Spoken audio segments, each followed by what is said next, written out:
Morning class economics में हम हमारा चैप्टर नंबर 20 कर रहे थे, जिसमें आज हमें हमारा लास्ट टॉपिक करना है इन्वेस्टमेंट फंक्शन। ये देखिए, ये जो टॉपिक है इस चैप्टर का लास्ट टॉपिक होने के साथ साथ आपके सिलेबस का भी लास्ट टॉपिक है। प्रीवियस सेशन में हमने consumption function and saving function के बारे में डिस्कस किया था कि कंजम्पशन फंक्शन क्या होता है और सेविंग फंक्शन क्या होता है। देखिए, कंजम्पशन फंक्शन क्या होता है कि जैसे जैसे आपकी इनकम इंक्रीज होती है आपकी कंजम्पशन भी इंक्रीज होती है, और जैसे जैसे आपकी इनकम डिक्रीज होती है आपकी कंजम्पशन भी क्या है, डिक्रीज होना शुरू हो जाती है। उसके अंदर हमने एवरेज प्रोपेंसिटी टू कंज्यूम पढ़ा था, मार्जिनल प्रोपेंसिटी टू कंज्यूम पढ़ा था। उसके बाद हमने कल के सेशन में पढ़ा था कि सेविंग फंक्शन क्या होता है। सेविंग फंक्शन में हमने सेविंग के बारे में पढ़ा था। सेविंग होती क्या है, आप अपने इनकम में से अपने कंजम्पशन के लिए जो एक्सपेंडिचर करते हैं, जब आप उसको माइनस कर देते हैं तब आपकी सेविंग आ जाती है। सेविंग फंक्शन में भी हमने एवरेज प्रोपेंसिटी टू सेव पढ़ा था, जो बिल्कुल उसी तरीके से कैलकुलेट होती है जैसे आपकी average propensity to consume calculate होता है। और हमने मार्जिनल प्रोपेंसिटी टू सेव पढ़ा था, जो बिल्कुल आपका उसी तरीके से कैलकुलेट होता है जैसे आप marginal property to consume calculate करते हैं। ओके स्टूडेंट्स, तो अब हम हमारे आज के टॉपिक पे आते हैं, इन्वेस्टमेंट फंक्शन। देखिए, इन्वेस्टमेंट का मतलब क्या होता है, जब आपको नए प्रोडक्ट, नए असेट्स, नए सर्विसेज को प्रोड्यूस करने के लिए जो एक्स्ट्रा पैसा चाहिए, वही क्या है, आपका इन्वेस्टमेंट है। या आप जो भी अपने नए असेट्स को, नए प्रोडक्ट को बनाने के लिए जो पैसा इन्वेस्ट करते हैं, जो पैसा डालते हैं उनके अंदर, वो आपकी क्या होती है, इन्वेस्टमेंट होती है। In economics, investment means to acquire new product, assets and production of goods and services from this new productive asset. In general parlance, investment mean to purchase existing security, bonds, share, existing capital और land etc. ठीक है, investment ये होती है। But in economics, investment mean to acquire new product, asset and to use it in the production of goods and services. देखिए, normal तो हम investment क्या कहते हैं, शेयर में, डिबेंचर में, इन सब में इन्वेस्ट करना। बट इकोनॉमिक्स में इन्वेस्टमेंट क्या होती है कि आप कोई प्रोडक्टिव असेट को परचेज करें और उसके बाद उसका यूज करें प्रोडक्शन के लिए। If we acquire productive asset and do not use them to product goods and services, then this will simply be called capital formation. अगर हम उन प्रोडक्टिव असेट्स को परचेज करते हैं और उनका कोई भी यूज नहीं करते तो उसे क्या है, सिर्फ और सिर्फ कैपिटल फॉर्मेशन कहते हैं। पर अगर हम उनका यूज करते हैं गुड्स एंड सर्विसेज को बनाने में, तो वो जो कैपिटल फॉर्मेशन है किस में चेंज हो जाती है, इन्वेस्टमेंट में चेंज हो जाती है। क्यों, कैसे हो जाते हैं वो इन्वेस्टमेंट में चेंज, हम जब उसका यूज करना शुरू कर देते हैं तो हम एक प्रोडक्ट बनाते हैं। जब हम उस प्रोडक्ट को बनाते हैं तो जाहिर सी बात हम उसे सेल भी करते हैं, और उसके सेल करने से हमें हमारे इन्वेस्टमेंट पे रिटर्न मिलना शुरू हो जाता है। Okay, in an economy, investment are of two types, public investment, private investment and autonomous investment. देखिए, पब्लिक इन्वेस्टमेंट कौन सी होती है, जो गवर्नमेंट करती है, जैसे कि इंफ्रास्ट्रक्चर प्रोजेक्ट्स हो गए, जैसे रोड बनाना, ब्रिज बनाना, डैम बनाना, इनमें। प्राइवेट इन्वेस्टमेंट कौन सी होती है, जो इन्वेस्टमेंट प्राइवेट फैक्ट्रीज वाले करते हैं, प्राइवेट इन्वेस्टर करते हैं, किस चीज में, नई फैक्ट्री बनाने में, नई बिल्डिंग बनाने में, नए इक्विपमेंट बनाने में। उसके बाद ऑटोनॉमस इन्वेस्टमेंट कौन सी होती है, ये देखिए, autonomous investment is the expenditure of capital formation which is independent of the change in income, rate of interest और rate of profit. Autonomous investment capital formation के लिए किया गया खर्चा है, जो इनकम से, इंटरेस्ट या रेट, इन सबसे क्या होता है, इंडिपेंडेंट होता है। This investment is not related to national income, so it is termed as independent investment. ये जो है आपकी नेशनल इनकम से रिलेटेड नहीं होती, क्यों, जब ये बोल ही दिया कि आपकी इनकम से, इंटरेस्ट से, सभी से अलग है, तो ये आपके नेशनल इनकम में इंक्लूड नहीं होते, और इसी वजह से इसे क्या है, इंडिपेंडेंट इन्वेस्टमेंट भी कहते हैं। It is express by drawing a line parallel to X axis. देखिए, जैसे इसमें किया गया है।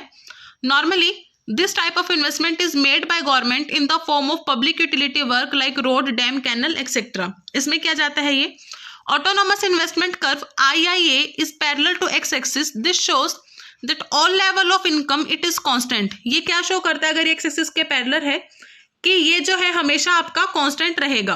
Eight level of income OY1, OY2 is constant by OL। In this way autonomous investment is income inelastic. It is affected by external factors like population, research, innovation etcetera. ये सिर्फ external factor से effect की जाती है, internal factor का इस पर कोई भी इफेक्ट नहीं पड़ता। अब हम देखते हैं इंड्यूस्ड इन्वेस्टमेंट क्या होती है। देखिए, इंड्यूस्ड इन्वेस्टमेंट क्या होती है। Induced investment is that investment which is undertaken as a result of a change in the level of income or consumption. देखिए, ऐसे इन्वेस्टमेंट जो क्या है, आपके इनकम और कंजम्पशन के लेवल के अकॉर्डिंग चेंज होती है, वो इंड्यूस्ड इन्वेस्टमेंट होती है। It depend upon profit expectation, ये जो है आपको कितना प्रॉफिट चाहिए उस पर बेस होता है। If income increases investment also increases, अगर आपकी इनकम इंक्रीज होती है तो आपकी इन्वेस्टमेंट भी क्या है, धीरे धीरे इंक्रीज होना शुरू हो जाती है। इसी वजह से ये क्या है, इलास्टिक इनकम होती है। Induced investment curve is an upward sloping curve, देखिए जो इंड्यूस्ड इन्वेस्टमेंट कर्व है वो हमेशा अपवर्ड स्लोप करता है। It increase along by the increase in income, ये जो है आपके इनकम के इंक्रीज होने के साथ साथ इंक्रीज होना शुरू हो जाता है। जैसे जैसे आपकी इनकम इंक्रीज होती है आपका कंजम्पशन भी इंक्रीज हो जाता है, और जिसकी वजह से क्या है, आपको इन्वेस्टमेंट भी ज्यादा करना पड़ता है। Induced investment which is induced by profit is affected bye price, wages and rate of interest, वो इन्वेस्टमेंट जो प्रॉफिट के थ्रू इंड्यूस की जाती है वो क्या है, प्राइस से, वेजेस से और आपके इंटरेस्ट रेट से इफेक्ट होती है। Figure 20.6 show that when level of income is OY1 then the level of investment is OI, and when level of income is OY2 then the level of investment is OI2। देखिए जब आपकी income OY1 थी आप investment करते थे I1, और जैसे ही आपकी जो इनकम है Y1 से इंक्रीज होकर के Y2 हुई, आप इन्वेस्टमेंट भी क्या कर रहे हैं, इंक्रीज कर रहे हैं। ठीक है, तो इंड्यूस इन्वेस्टमेंट क्या होता है, जैसे जैसे आपकी इनकम और कंजम्पशन में इंक्रीज हो रहा है आप क्या है, अपनी इन्वेस्टमेंट में भी इंक्रीज करना शुरू वहां से कर देते हैं। अब आगे देखिए two aspects of saving and investment. First, x ante saving and x ante investment. देखिए एक्स एंड सेविंग क्या होती है, जो आपने पहले से प्लान कर रखी है कि हम इतनी सेविंग जो एक पर्टिकुलर पीरियड में करेंगे ही, और एक्स एंड इन्वेस्टमेंट भी क्या होती है, जो हम पहले से प्लान करके रखते हैं कि इतनी जो इन्वेस्टमेंट है वो हम इस पर्टिकुलर पीरियड में करके रहेंगे। उसके बाद एक्स पोस्ट क्या होती है, एक्स पोस्ट सेविंग कौन सी होती है, जो रियलाइज सेविंग होती है, मतलब जो हमने प्लान नहीं की और हमारी रियल सेविंग है। It is equal to ex ante saving plus unplanned saving. After that ex post investment, it is realised investment, it is equal to ex ante investment plus unplanned investment. Ex post investment can be equal to ex ante investment as unplanned investment is equal to 0। ठीक है, जो x post investment है वो आपकी ex ante investment के equal होती है, क्योंकि हमारी जो अनप्लान्ड इन्वेस्टमेंट होती है वो हमेशा क्या होती है, 0। रीजन क्या है इसका, हम बिना सोचे समझे कहीं पे भी इन्वेस्टमेंट नहीं करते। As we know saver and investors are two separate groups and both are induced by different objective. हमें पता है कि जो सेवर और इन्वेस्टर हैं दोनों के अलग अलग ऑब्जेक्टिव होते हैं, दोनों एक दूसरे से बिल्कुल सेपरेट होते हैं। इसी वजह से जो एक्स एंड सेविंग है वो कभी भी एक्स एंड इन्वेस्टमेंट के इक्वल नहीं होती। Therefore, in a capitalist economy, the difference between X and saving and X and investment is responsible for fluctuation in level of income। और इन दोनों के बीच का जो डिफरेंस है वही क्या है, आपके लेवल ऑफ इनकम के फ्लक्चुएशन में हेल्प करता है। लेवल ऑफ प्रोडक्शन और लेवल ऑफ एम्प्लॉयमेंट को भी यही इफेक्ट करता है।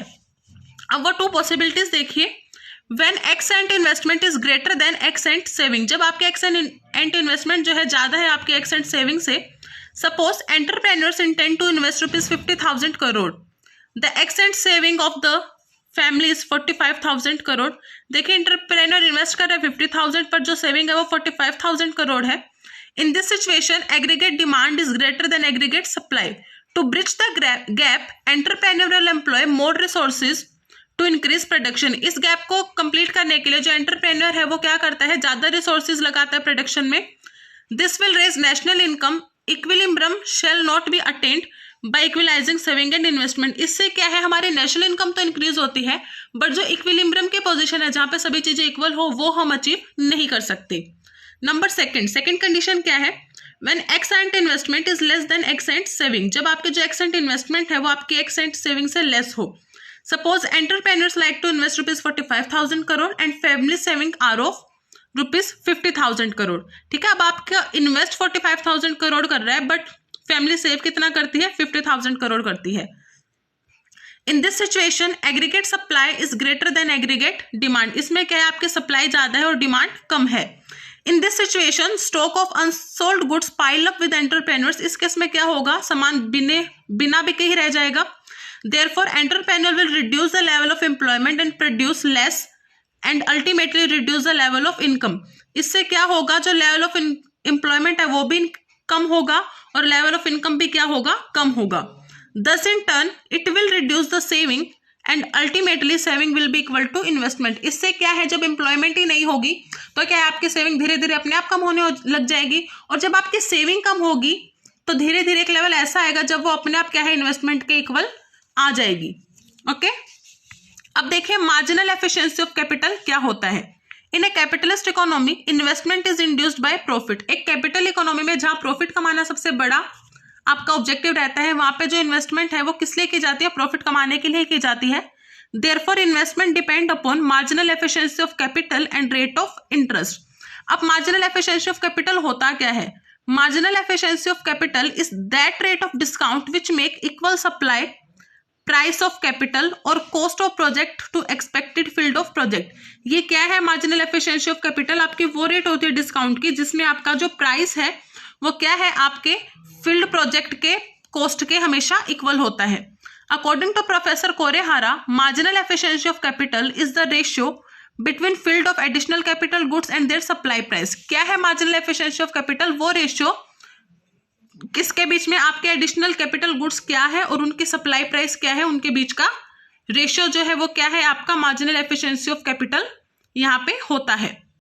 In simple words, marginal efficiency of capital is expected rate of return on as additional unit of capital good over its cost. हम सिंपल वर्ड्स में क्या कह सकते हैं, मार्जिनल एफिशिएंसी ऑफ कैपिटल क्या है कि जैसे जैसे आप एडिशनल यूनिट कैपिटल की इंड्यूस कर रहे हैं तो उससे आपको क्या रेट ऑफ रिटर्न वहां मिल रहा है। It is determined by two factors, expected field and supply price of capital. Expected return means how much profit is obtained from this capital project in the future. Expected return का क्या मतलब होता है कि आने वाले फ्यूचर में इतनी कैपिटल से हमें कितना प्रॉफिट हो सकता है।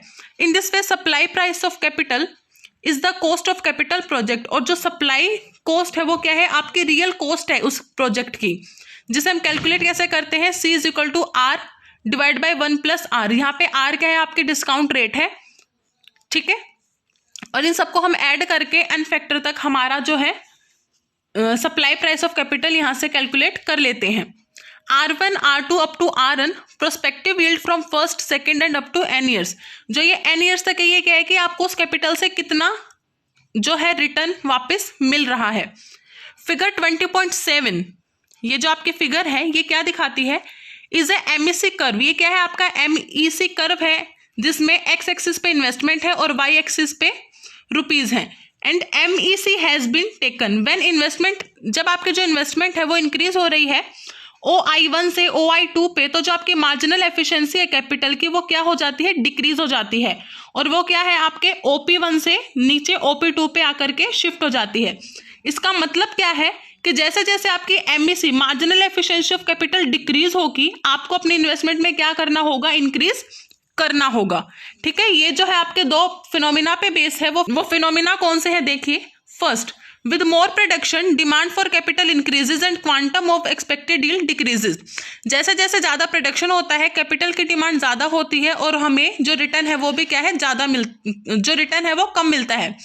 This is because of the fact that price of product output decreases. इसका रीजन क्या है, जो पर यूनिट प्राइस होता है प्रोडक्ट का वो क्या है, डिक्रीज होना शुरू हो जाता है।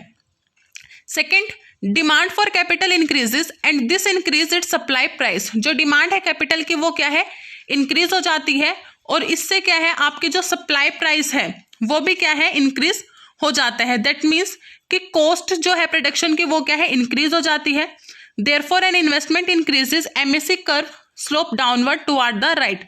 इसलिए कहा जाता है कि अगर हम अपनी इन्वेस्टमेंट इंक्रीज करते हैं, जो हमारी मार्जिनल एफिशिएंसी है कैपिटल की वो क्या है, कम होनी शुरू हो जाती है। An investor while deciding about investment, एक इन्वेस्टर जब सोचता है कि मुझे कहाँ पे इन्वेस्ट करना है, वो सबसे पहले क्या देखता है कि जो मार्जिनल एफिशिएंसी है कैपिटल की वो रेट ऑफ इंटरेस्ट से किस तरीके से है। मतलब कि जब आपकी जो मार्जिनल एफिशिएंसी ऑफ कैपिटल है वो रेट ऑफ इंटरेस्ट से ज़्यादा होगी तो हम वो इन्वेस्टमेंट कंटिन्यू करता है, और अगर ऐसा नहीं होता है तो वो क्या है, इन्वेस्टमेंट को कम कर देता है या खत्म कर देता है। The equilibrium level of investment is at point where marginal efficiency of capital is equal to rate of interest. और जब आपके जो मार्जिनल एफिशिएंसी ऑफ कैपिटल है वो रेट ऑफ इंटरेस्ट के इक्वल आ जाती है, तो उस केस में आप क्या कहते हैं कि इन्वेस्टमेंट के लेवल क्या है, इक्विलिब्रियम है, इक्वल है वहां पे। ओके स्टूडेंट्स, तो ये हमारा इन्वेस्टमेंट फंक्शन था कि हमें इन्वेस्ट करते वक्त क्या क्या चीजें चेक करनी चाहिए, इन्वेस्टमेंट होती किस टाइप की है, इंड्यूस्ड इन्वेस्टमेंट क्या होती है और मार्जिनल एफिशिएंसी ऑफ कैपिटल आपकी क्या होती है। इसके अलावा इसमें हमने पढ़ा है कि x एंटे saving and x एंटे investment क्या होता है और एक्स पोस्ट सेविंग और एक्स पोस्ट इन्वेस्टमेंट क्या होता है और उनके बीच का रिलेशन कैसा होता है। ओके स्टूडेंट्स, तो इसी टॉपिक के साथ हमारा सिलेबस भी यहाँ कंप्लीट हो रहा है। I am going to wind up my session. Thank you, have a nice day.